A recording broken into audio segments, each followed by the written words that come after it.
Good morning, students. How are you all? Fine? Okay. So today we'll start with the first poem, that is A Photograph by Shirley Toulson. Clear? Now, before we start with the poem, let me tell you a small information about the poetess. Shirley Toulson was an English writer. She had completed her graduation from University of London, and after that she became a freelance writer. Freelance means when a person writes articles or publishes the magazine without any payment. Okay. And she has written so many poems. She has come up with so many articles also.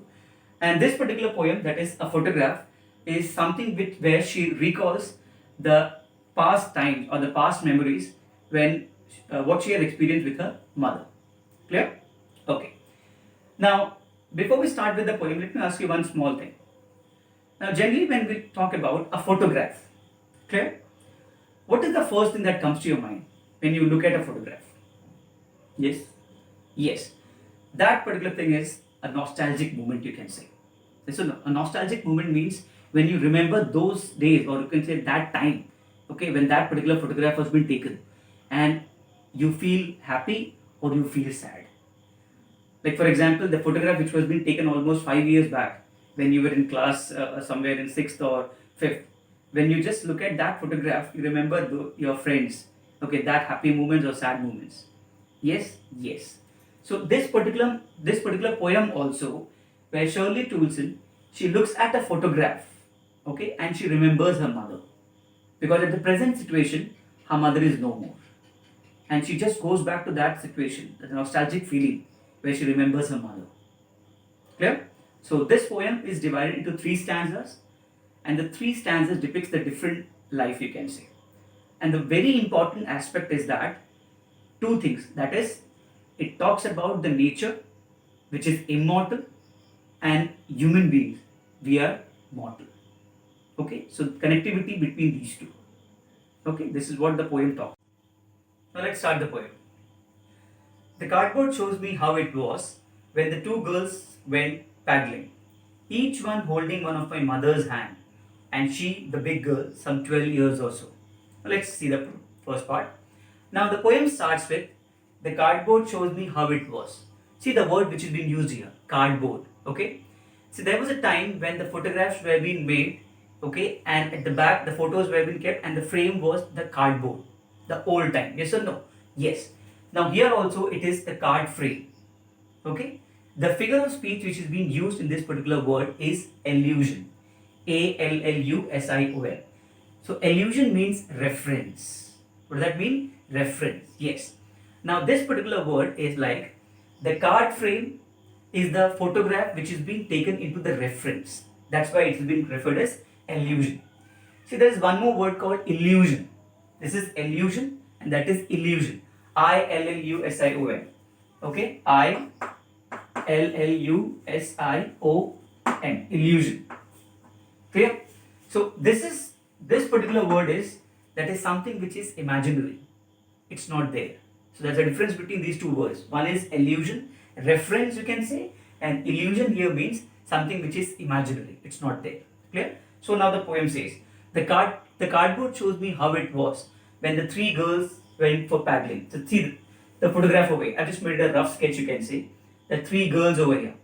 Clear? They went for paddling. Now paddling here means walking on the seashore barefoot. Okay, paddling means walking on the seashore barefoot. Clear? Each one holding one of my mother's hand. So here the poetess looks at this photograph. Who is the poetess? Shirley Toulson is the poetess, and she looks at this particular photograph. Okay? Here the center girl, that is the middle girl, the one who has been standing here, she is poetess mother. Okay?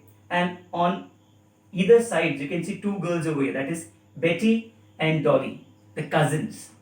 Okay, that is the poetess mother's cousin. She the big girl. Yes, the center who's been standing, she is the big girl, and she is somewhat 12 years or so. She's somewhat 12 years or so.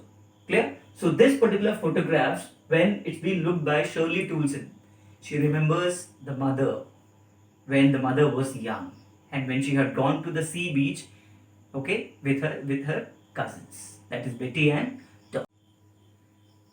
All 3 stood still to smile through their hair at the uncle with the camera. A sweet face, my mother's, that was before I was born. Now see the poem here.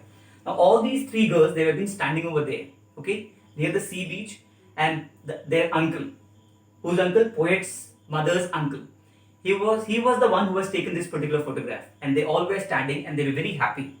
The hair was ruffling, you can say, because of the wind breeze, okay, and everyone, all the three stood and they were smiling. They were very happy, and the photograph was being taken by poet's mother's uncle. Clear? All three of them stood. Now, my mother, that was before I was born. So, who is been referred as I here? I refers to Shirley Toulson, because she says that my mother, sweet face, before I was born. Okay, because this particular photograph was being taken, okay, when poet's mother was 12 years. Clear? Yes. Now see this one. And the sea which appears to have changed less, washed their terribly transient feet. The sea here refers to the nature. See, the changes in the nature, you have the changes in the nature, but those changes are less notified, you can say. Okay, but the changes in the human beings, okay, it can be seen very clearly. Yes or no? The background of this particular photograph. You can see the background is the sea. There is very slight changes. There is a change in the nature, but those changes cannot be seen through naked eyes, you can say. But a change in a human life is something you can see. Okay, and see what it says. Wash their terribly transient feet. Very, very important. Listen very carefully. Now this particular one, terribly transient. The figure of speech used in this particular poem, word is alliteration. Why? Because it is a repetition of speech sound, you can say. It's a repetition of speech sound. See, T and T. Okay? But we have this particular word. This is very important. Terribly transient feet. Wash their terribly transient feet. There is one more figure of speech. That is the same line, transferred epithet. This is the first time you might be hearing this particular figure of speech. Transferred epithet. I'll tell you what is this. Here, the very important aspect is that the feet, okay, as the three girls were been walking near the seashore, you can say, there was a footprint. Okay. But do you believe or do you think that footprints will remain forever? No. As soon as the big wave comes, it will be washed away. The same essence is being said by the poetess. Okay? That terribly transient feet, your duration of existence, your life is being transferred to your feet, and it is only for a short period of time. As your footprints will be washed away, in the same way, your existence is for a small amount of time, and after that, you leave this world. That is the figure of speech used here. So there are two figures of speech. One is alliteration, and the other one is transferred epithet. And the most important word is the feet here. That is the duration of the life, your existence in this particular world. Now let's see the second stanza. Okay. Some 20-30 years later, she would laugh at the snapshot. See Betty and Dolly. Now see, the mother says. Now the first stanza we have seen, okay, it talked about when poetess mother was young. She was just 12 years. Now the second stanza starts with when the poetess mother is almost at the middle age, and 20-30 years later she looks at the photograph. Which photograph? This particular photograph. The photograph which was taken near the sea beach, where she was being accompanied by Dolly and Betty. Okay. So she looks at the photograph and she smiles. She remembers those happy days. It is just a nostalgic feeling, you can say. But now Shirley Toulson, okay, she looks at this particular photograph and she says that the sea holiday was her past, mine is her laughter. For the mother, she says that when the mother used to be happy, whenever she used to go to that sea beach, she used to be happy. But for her, her laughter is her pastime, because she has lost her mother. Now the mother is no more. That's why when she looks at the photograph, she is remembered about her mother, you can say. Clear? So who are the two girls over here? That is Betty and Dolly, the cousin. Clear? Now there's a line over here, and Dolly, she would say, and look how they dressed us for the beach. Look how they dressed us for the beach. Now who's been referred as they here? They refers to the parents, and us refers to the three girls. That is poetess mother, Dolly and Betty. They refers to the parents, how they dressed us.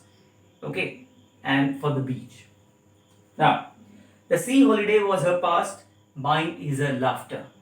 Both thrive with the labored ease of loss. Very important line, listen very carefully. Both thrive with the labored ease of loss. Ra here means, you can say, the sadness.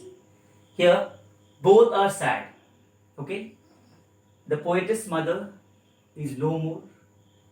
When she died, the loss might be that she is leaving her child. And the poetess, she has lost her mother. Okay? So the pain is for both, you can say. The pain is for both the mother and the daughter.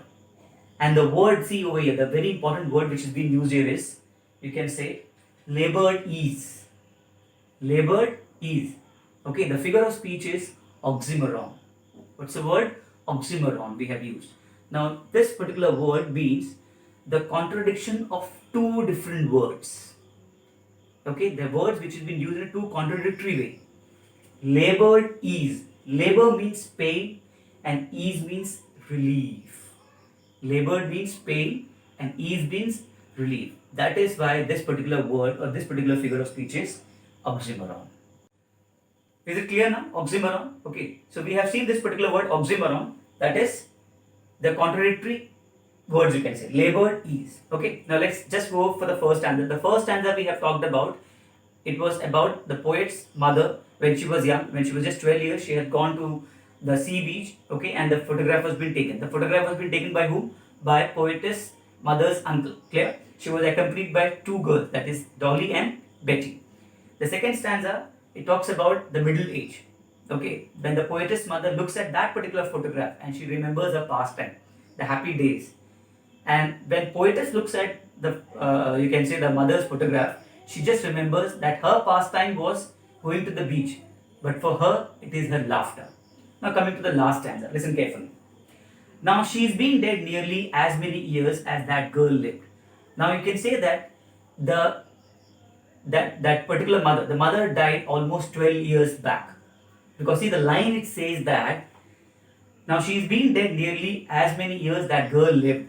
The girl lived when the girl was 12 years. Okay, so the reference which is being given over here is that girl, that mother died almost 12 years back.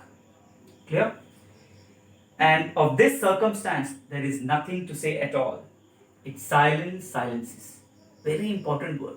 Very, very important. It says that, and of this circumstance, and at this present situation, okay, and the present situation, when Shirley Toulson, she remembers, she looks at this photograph and she remembers about her mother, the circumstance is completely silent. Clear?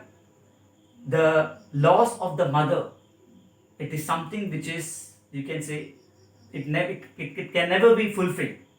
Okay, it can never be fulfilled by anyone.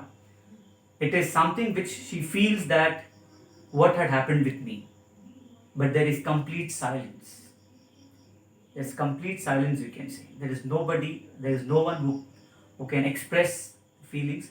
She wants to express her feelings, but the only thing is that how? So that silence will always remain in her life, she says. Clear? Now see the last part. It's silent silences. See again this particular word, silent silences. Which figure of speech is used here? It is alliteration. It is alliteration. Clear?